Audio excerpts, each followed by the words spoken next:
یرمیہ 9 باب۔ کاش کہ میرا سر پانی ہوتا اور میری آنکھیں آنسوؤں کا چشمہ، تاکہ میں اپنی بنت قوم کے مقتولوں پر شب و روز ماتم کرتا۔ کاش کہ میرے لیے بیابان میں مسافر خانہ ہوتا، تاکہ میں اپنی قوم کو چھوڑ دیتا اور ان میں سے نکل جاتا، کیونکہ وہ سب بدکار اور دغاباز جماعت ہیں۔ وہ اپنی زبان کو ناراستی کی کمان بناتے ہیں۔ وہ ملک میں زوراور ہو گئے ہیں، لیکن راستی کے لیے نہیں، کیونکہ وہ برائی سے برائی تک بڑھتے جاتے ہیں۔ وہ مجھ کو نہیں جانتے۔ خداوند فرماتا ہے، ہر ایک اپنے ہمسایہ سے ہوشیار رہے، اور تم کسی آدمی پر اعتماد نہ کرو، کیونکہ ہر ایک بھائی دغا بازی سے دوسرے کی جگہ لے لے گا، اور ہر ایک ہمسایہ غیبت کرتا پھرے گا، اور ہر ایک اپنے ہمسایہ کو فریب دے گا اور سچ نہ بولے گا۔ انہوں نے اپنی زبان کو جھوٹ بولنا سکھایا ہے اور بد کرداری میں جانفشانی کرتے ہیں۔ تیرا مسکن فریب کے درمیان ہے۔ خداوند فرماتا ہے، فریب ہی سے وہ مجھ کو جاننے سے انکار کرتے ہیں۔ اس لیے رب الفات یوں فرماتا ہے کہ دیکھ، میں ان کو پگھلا ڈالوں گا اور ان کو آزماؤں گا، کیونکہ اپنی بنت قوم سے اور کیا کروں؟ ان کی زبان مہلک تیر ہے، اس سے دغا کی باتیں نکلتی ہیں۔ اپنے ہمسایہ کو منہ سے تو سلام کہتے ہیں، پر باطن میں اس کی گھات میں بیٹھتے ہیں۔ خداوند فرماتا ہے، کیا میں ان باتوں کے لیے ان کو سزا نہ دوں؟ کیا میری روح ایسی قوم سے انتقام نہ لے گی؟ میں پہاڑوں کے لیے گراؤ زاری اور بیابان کی چراگاہوں کے لیے نوحہ کروں گا، کیونکہ وہ یہاں تک جل گئیں کہ کوئی ان میں قدم نہیں رکھتا، جو پایوں کی آواز سنائی نہیں دیتی۔ ہوا کے پرندے اور مویشی بھاگ گئے، وہ چلے گئے۔ میں یروشلم کو کھنڈر اور گیدڑوں کا مسکن بنا دوں گا، اور یہودا کے شہروں کو ایسا ویران کروں گا کہ کوئی باشندہ نہ رہے گا۔ صاحب حکمت آدمی کون ہے کہ اسے سمجھے، اور وہ جس سے خداوند کے منہ نے فرمایا کہ اس بات کا اعلان کرے کہ یہ سرزمین کس لیے ویران ہوئی اور بیابان کی مانند جل گئی کہ کوئی اس میں قدم نہیں رکھتا۔ اور خداوند فرماتا ہے، اس لیے کہ انہوں نے میری شریعت کو جو میں نے ان کے آگے رکھی تھی ترک کر دیا، اور میری آواز کو نہ سنا اور اس کے مطابق نہ چلے، بلکہ انہوں نے اپنے ہٹی دلوں کی اور بالیم کی پیروی کی، جس کی ان کے باپ دادا نے ان کو تعلیم دی تھی۔ اس لیے رب الفاظ اسرائیل کا خدا یوں فرماتا ہے کہ دیکھ، میں ان کو، ہاں ان لوگوں کو ناک دونا کھلاؤں گا اور اندریائن کا پانی پلاؤں گا، اور ان کو ان قوموں میں جن کو نہ یہ نہ ان کے باپ دادا جانتے تھے تتر بتر کروں گا، اور تلوار ان کے پیچھے بھیج کر ان کو نابود کر ڈالوں گا۔ رب الفات یوں فرماتا ہے کہ سوچوں اور ماتم کرنے والی عورتوں کو بلاؤ کہ آئیں، اور ماہر عورتوں کو بلوا بھیجو کہ وہ بھی آئیں اور جلدی کریں اور ہمارے لیے نوحہ اٹھائیں، تاکہ ہماری آنکھوں سے آنسو جاری ہوں اور ہماری پلکوں سے سیلاب اشک بہہ نکلے۔ یقیناً سیون سے نوحہ کی آواز سنائی دیتی ہے، ہم کیسے غارت ہوئے، ہم سخت رسوا ہوئے، کیونکہ ہم وطن سے آوارہ ہوئے اور ہمارے گھر گرا دیے گئے۔ اے عورتو، خداوند کا کلام سنو، اور تمہارے کان اس کے منہ کی بات کو قبول کریں، اور تم اپنی بیٹیوں کو نوحہ گری اور اپنی پڑوسنوں کو مرثیہ خوانی سکھاؤ، کیونکہ موت ہماری کھڑکیوں میں چڑھ آئی ہے اور ہمارے کسروں میں گھس بیٹھی ہے، تاکہ باہر بچوں کو اور بازاروں میں نوجوانوں کو کاٹ ڈالے۔ کہہ دے، خداوند یوں فرماتا ہے کہ آدمیوں کی لاشیں میدان میں کھاد کی طرح گریں گی، اور اس مٹھی بھر کی مانند ہوں گی جو فصل کاٹنے والے کے پیچھے رہ جائے، جسے کوئی جمع نہیں کرتا۔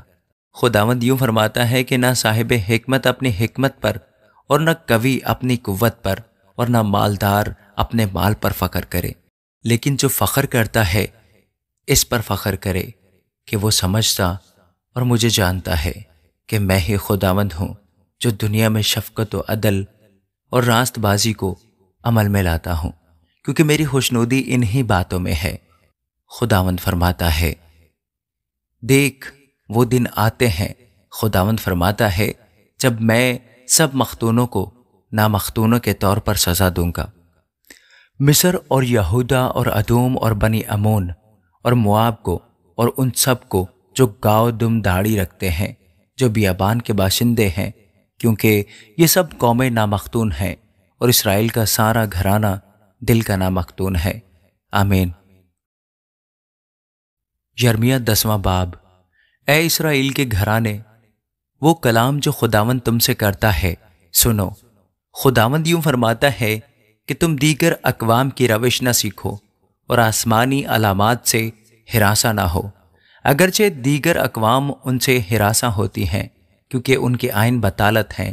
چنانچہ کوئی جنگل میں کلہاڑی سے درخت کاٹتا ہے جو بڑے کے ہاتھ کا کام ہے، وہ اسے چاندی اور سونے سے آراستہ کرتے ہیں اور اس میں ہتھوڑوں سے میخیں لگا کر اسے مضبوط کرتے ہیں تاکہ قائم رہے۔ وہ کھجور کی مانند مخروطی ستون ہے پر وہ بولتے نہیں، ان کو اٹھا کر لے جانا پڑتا ہے کیونکہ وہ چل نہیں سکتے۔ ان سے نہ ڈرو کیونکہ وہ نقصان نہیں پہنچا سکتے اور ان سے فائدہ بھی نہیں پہنچ سکتا۔ اے خداوند، تیرا کوئی نظیر نہیں، تو عظیم ہے اور قدرت کے سبب سے تیرا نام بزرگ ہے۔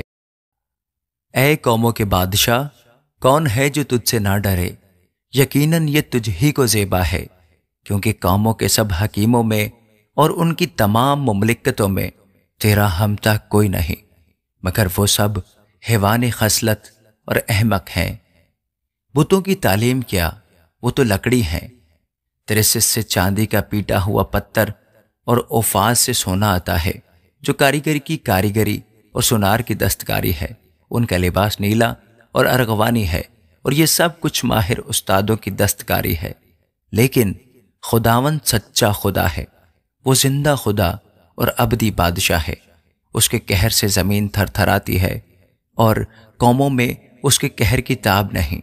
تم ان سے یوں کہنا کہ یہ معبود جنہوں نے آسمان اور زمین کو نہیں بنایا، زمین پر سے اور آسمان کے نیچے سے نیست ہو جائیں گے۔ اسی نے اپنی قدرت سے زمین کو بنایا، اسی نے اپنی حکمت سے جہان کو قائم کیا اور اپنی عقل سے آسمان کو تان دیا ہے۔ اس کی آواز سے آسمان میں پانی کی فراوانی ہوتی ہے اور وہ زمین کے انتہا سے بخارات اٹھاتا ہے۔ وہ بارش کے لیے بجلی چمکاتا ہے اور اپنے خزانوں سے ہوا چلاتا ہے۔ ہر آدمی حیوان خصلت اور بے علم ہو گیا ہے۔ ہر ایک سونار اپنی کھودی ہوئی مورت سے رسوا ہے، کیونکہ اس کی ڈھالی ہوئی مورت باطل ہے، ان میں دم نہیں۔ وہ باطل فعل فریب ہیں، سزا کے وقت برباد ہو جائیں گے۔ یعقوب کا بکرا ان کی مانند نہیں، کیونکہ وہ سب چیزوں کا خالق ہے اور اسرائیل اس کی میراث کا عصا ہے۔ رب الافواج اس کا نام ہے۔ اے محاصرہ میں رہنے والی، زمین پر سے اپنی گٹھری اٹھا لے، کیونکہ خداوند یوں فرماتا ہے کہ دیکھ، میں اس ملک کے باشندوں کو اب کی بار گویا فلاخن میں رکھ کر پھینک دوں گا اور ان کو ایسا تنگ کروں گا کہ جان لیں۔ ہائے میری خستگی، میرا زخم دردناک ہے۔ میں نے سمجھ لیا کہ یقیناً مجھے یہ دکھ برداشت کرنا ہے۔ میرا خیمہ غارت کیا گیا اور میری سب تنابیں توڑ دی گئیں۔ میرے بچے میرے پاس سے چلے گئے اور وہ ہیں نہیں۔ اب کوئی نہ رہا جو میرا خیمہ کھڑا کرے اور میرے پردے لگائے، کیونکہ چرواہے حیوان بن گئے اور خداوند کے طالب نہ ہوئے، اس لیے وہ کامیاب نہ ہوئے اور ان کے سب گلے تتر بتر ہو گئے۔ دیکھ، شمال کے ملک سے بڑے غوغا اور ہنگامہ کی آواز آتی ہے، تاکہ یہودا کے شہروں کو اجاڑ کر گیدڑوں کا مسکن بنائے۔ اے خداوند، میں جانتا ہوں کہ انسان کی راہ اس کے اختیار میں نہیں، انسان اپنی روش میں اپنے قدموں کی رہنمائی نہیں کر سکتا۔ اے خداوند، مجھے تنبیہ کر، پر اندازہ سے، اپنے قہر سے نہیں، نہ ہو کہ تو مجھے نابود کر دے۔ اے خداوند، ان قوموں پر جو تجھے نہیں جانتی اور ان گھرانوں پر جو تیرا نام نہیں لیتے اپنا قہر انڈیل دے، کیونکہ وہ یعقوب کو کھا گئے، وہ اسے نگل گئے اور چٹ کر گئے اور اس کے مسکن کو اجاڑ دیا۔ آمین۔